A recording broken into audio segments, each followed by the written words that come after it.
Welcome to the Deep Dive. Today, we're looking into a series of reported staffing decisions within the Trump administration, specifically at some key federal agencies. That's right. Our source for this deep dive is a YouTube video from the Ring of Fire.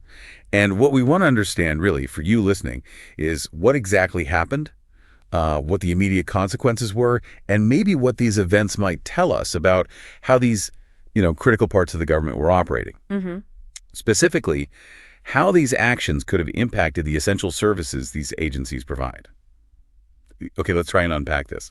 Well, what immediately stands out, I think, is the rapid sequence of reported actions and reactions. Right. The video describes situations where, significant numbers of personnel were allegedly let go, followed very quickly by the realization that these individuals were essential. Yeah, like whiplash. Exactly, that kind of operational whiplash. It suggests we need to look closely at the initial decision-making processes. Absolutely. Let's start with a claim that really jumped out at me. Air traffic controllers. Oh, yeah. The video alleges that there was this concerning increase in plane crashes, 7, I think they said, after a period with none, and that the administration's response was to fire air traffic controllers. Right. Now, if we just think about the role of air traffic controllers in, keeping planes from hitting each other, that response seems, on the surface, completely counterintuitive. It certainly raises questions about the thinking behind such a move, if it happened, as described, of course. Air traffic controllers are, at the heart of this multi-layered safety system. Totally. Their job involves constant communication, precise timing, expert judgment. Any disruption to this workforce could potentially weaken those safety layers. Makes sense. And while we can't confirm a direct link between alleged firings and the reported crashes without, much more data, the idea that such a critical group would be targeted in response to safety concerns, well, it warrants a closer look, doesn't it? It really does. Then the report moves on to the National Nuclear Safety Administration. And here's where the stakes feel even higher, maybe. We're talking about the agency responsible for safeguarding our nuclear arsenal.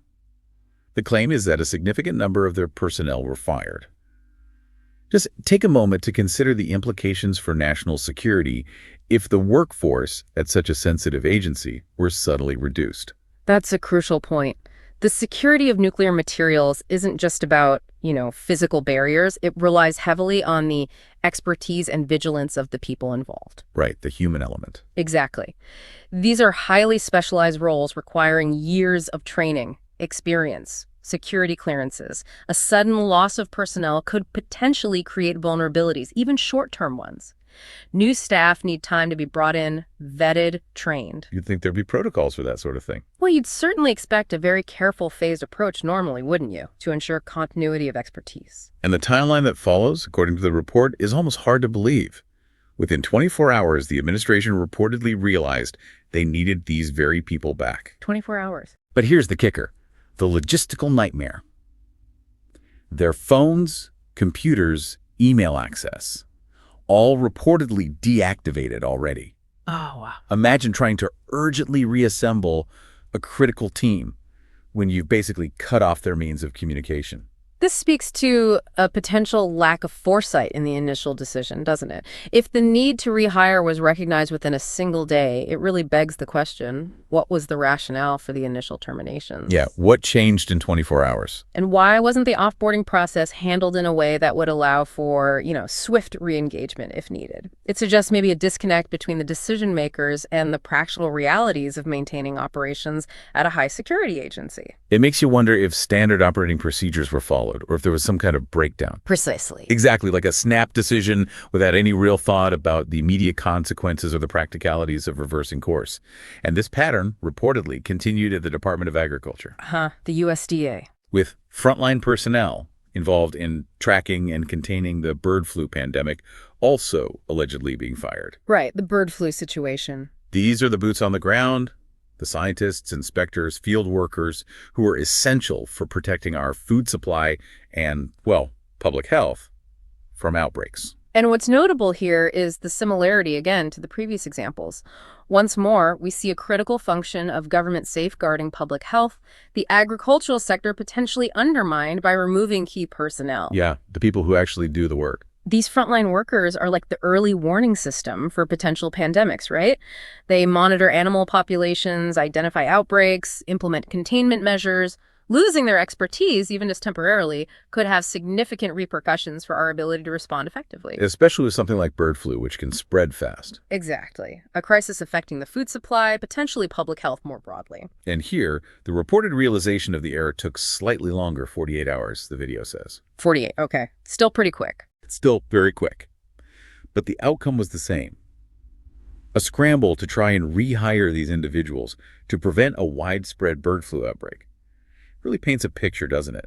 An administration reacting to immediate crises rather than maybe proactively planning and understanding the critical roles of its personnel. It does prompt us to consider the flow of information within the administration at that time.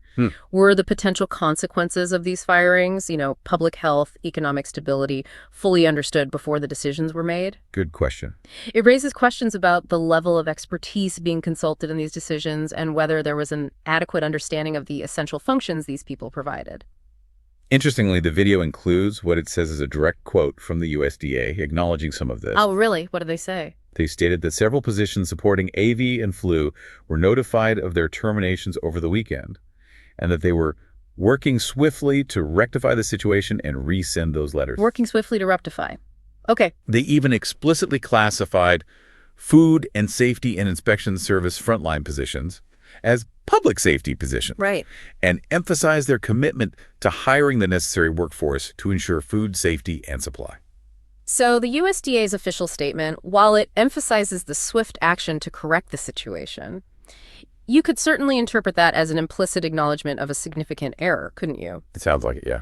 By classifying these frontline roles as public safety positions, they basically underscore how critical their work is, which makes the initial termination notifications even more puzzling. Definitely. And the urgency conveyed in phrases like working swiftly to rectify and resend those letters, it suggests a rapid realization that a mistake had been made, one that needed immediate attention to avoid potentially serious consequences. For food safety, public health. Yeah, right. So the source video, The Ring of Fire, takes these specific instances and uses them to offer a broader critique of the Trump administration's handling of emerging crises during its early period. Okay, broadening the scope.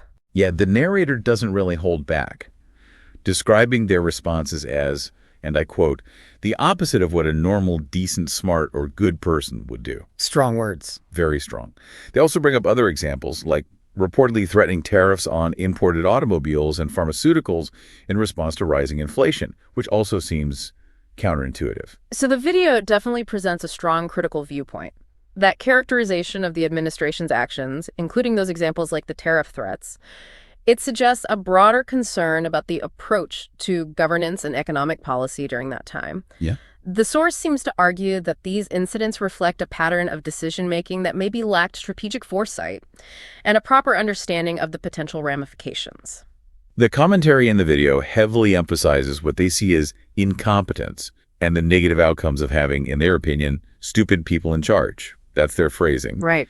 And there's a clear concern expressed about the remaining time in the presidential term and the potential for similar issues to keep arising. It's definitely important for us, and for listeners, to acknowledge the strong editorial tone of the source material here. Absolutely. We're reporting what the source said. Exactly. But if we focused on the specific reported events, the alleged firings and subsequent rehiring efforts at air traffic control, the Nuclear Safety Administration, the USDA that allows us to identify potential operational challenges within these critical government agencies. Right, setting aside the labels. Regardless of the specific labels used to describe the administration's actions, the sequence of events, as presented in the video, does raise legitimate questions about the efficiency and stability of essential government functions during this period.